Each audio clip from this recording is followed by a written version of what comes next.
This is Matthew Hawken for School Community Relations, and this is the case study that we did on parental apathy.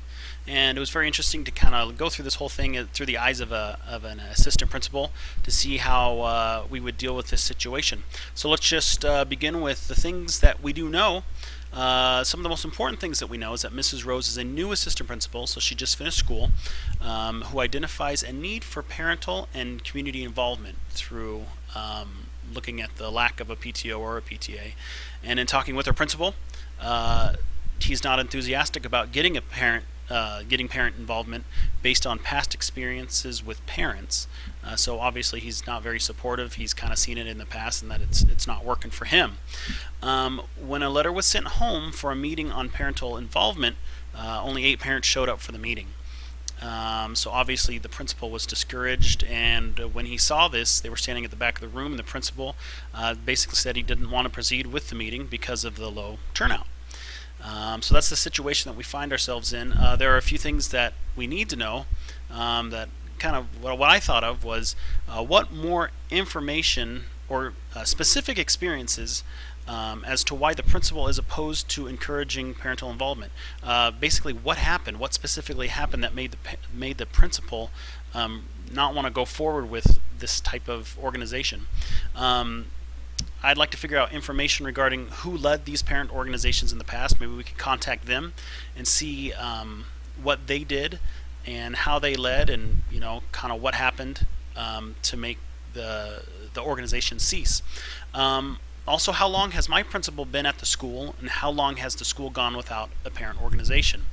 Maybe there's kind of a common thread there with under this principal's leadership, if it was just a miscommunication between the principal and the parents, or specifically what happened. But it would be good to get a good timeline as to how these events transpired. Also, while I'm in the meeting, I would like to get ideas from the 8 parents of how to get more parents involved with the school.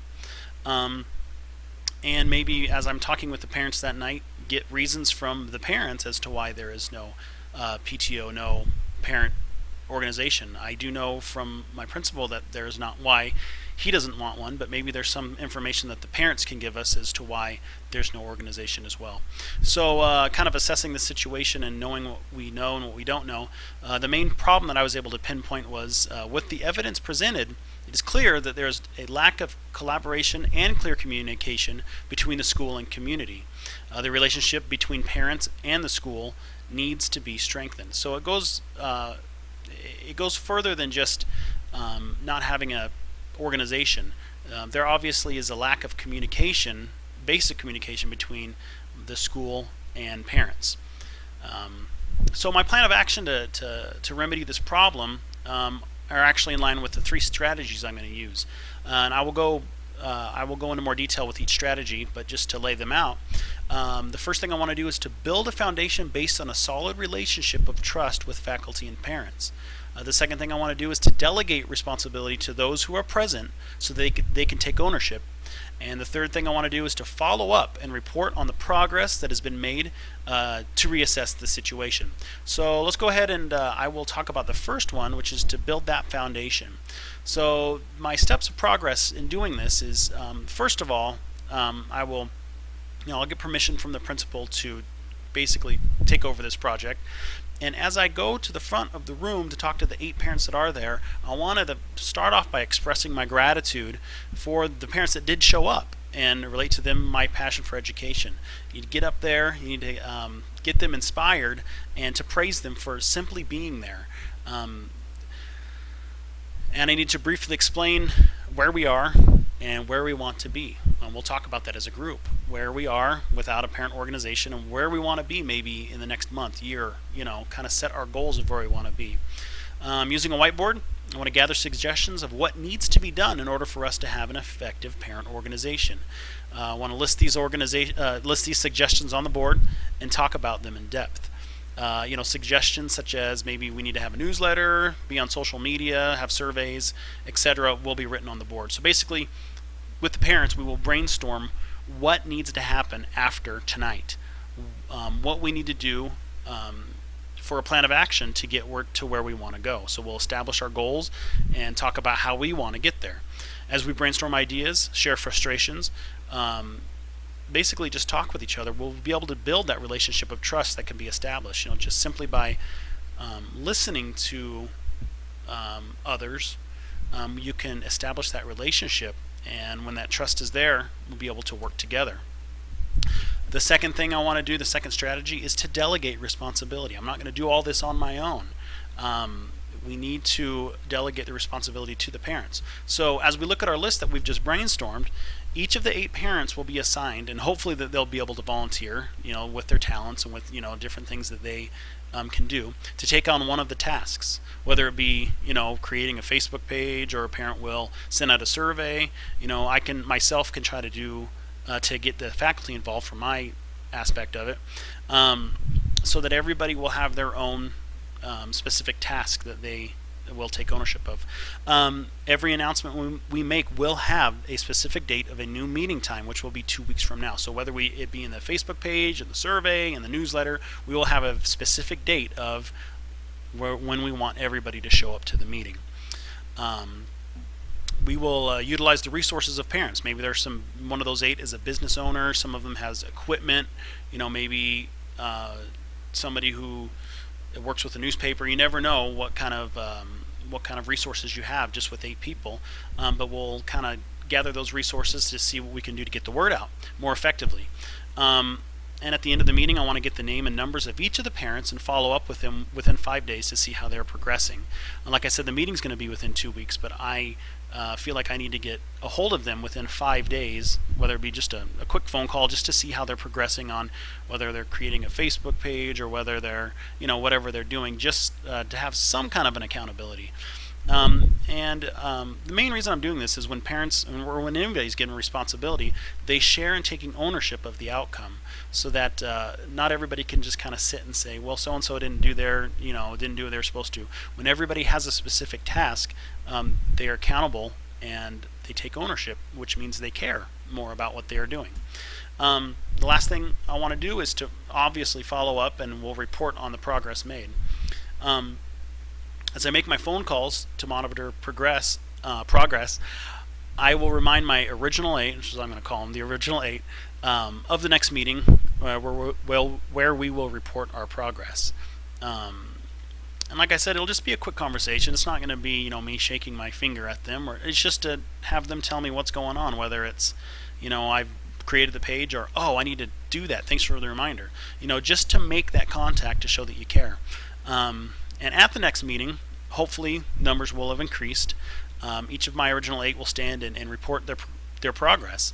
And it is extremely important at this point that any level of success at this point should be celebrated and praised. So no matter what, if they simply did what you asked, if the Facebook page was created and nobody's responded to it, it doesn't matter. The fact that the Facebook page was made, that is a success. We're moving in the right direction. So it's my responsibility as a leader to make sure that I am celebrating the success of at any level of any of my original 8. As our numbers increase, we can begin dealing with school situations, but at this point it's just trying to get our numbers up so that we can have a committee in place. So when we have a committee in place, we can begin finding community resources which can help our school progress, so we can really serve the vision of the parent organization. But right now we're just trying to increase numbers, so we need to kind of take small steps in order to achieve our main goal. So the way that this is contributing to the success of all students in the school, students at my school deserve to have a school that has a strong relationship within its community. Each student deserves that. Really, it's the students that suffer if there's a lack of communication between the school and the community. Student interests are our top priority within this plan because, one, it is based on strengthening school and family relationships, which will, as an end result, help the students at the school. Second of all, delegating power causes parents to value their part in the process, which is to help form a parent organization that can serve all students. So when the parents care, they will put more effort into what they are doing, and the vision of helping all students will be achieved. Also, by sharing success stories at the follow-up meeting, while working side by side, will motivate the committee to move forward and provide all students with a functioning committee. Again, every step of this plan has has all students in mind so that they can all succeed. That really is the whole point. To debrief the problem, or to share my thoughts and feelings in solving this issue, I felt that in order for students to have the committee they deserved, parents needed to feel empowered and motivated in order to accomplish the task at hand.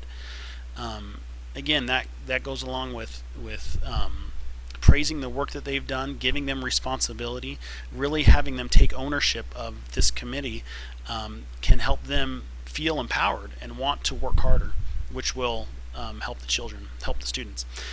Celebrating tiny successes, praising those who simply showed up. That is a success just by showing up. Making them feel good about deciding to attend. This can have a domino effect. When people feel good about where they are, if all they did was show up, they're showing that support, and they need to be thanked for that. And they will in turn, that can have a domino effect. By taking action on finding success, my colleagues, including my principal, can catch my vision for this organization. So I'm hoping that, when things are rolling, we all know in different organizations we're in, everybody looks to the person who's succeeding. What are they doing? And it can really cause people to want to work harder. Optimism, solid work ethic, and clear communication were all key values in accomplishing this task as well. Those are all crucial to having this organization succeed. You need to be optimistic. If I'm just as upset as every parent, nothing's going to get accomplished. We all need to work hard, and communication is the key. If I'm continually following up with parents, if I'm continually praising, if I'm continually talking with them, we can build a program that will be successful. Some unresolved issues that I was thinking about is, will staff members catch the vision and want to participate? When I talk with my staff, will I be able to motivate them? If not, what do I need to do to motivate them to get involved? Another unresolved issue is, will my principal change his mind when he sees the success of the community's efforts and allow us to form an official parent-teacher organization? I know that he was against it at first, but maybe when he sees the success that we're having, he will give us the go-ahead to form an official group. As the organization continues to increase, when will we begin electing officers? What will we do? And that's going to go further into the issue, into the future, as our organization continues to increase.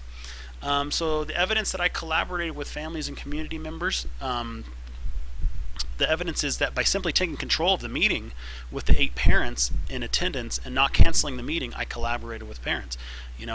I could have just as easily just agreed with the principal and said, let's not collaborate. Let's just call it a night and we'll figure something else out. By not doing that and by having the meeting with just 8 parents, we're collaborating. Following up on the phone and scheduling a next meeting further illustrates the fact that I am valuing collaboration and I am taking an active interest with families and communities. Again, each phone call I make, I'm collaborating with the family and a community. And the community. Evidence that I responded to diverse community needs and interests by assigning each parent to a different task is a way of using their diverse talents and interests in achieving the task at hand. Refusing to cancel the meeting and move forward with our small number illustrates the fact that I responded to our community's needs of a parent organization at our school. And the 8 parents who showed up displayed their interest in collaborating with the school. And as the administrator, I am ensuring that these communities' members' needs and interests are met. So this is all these things are very important to having eventually the end goal in having a parent-teacher organization.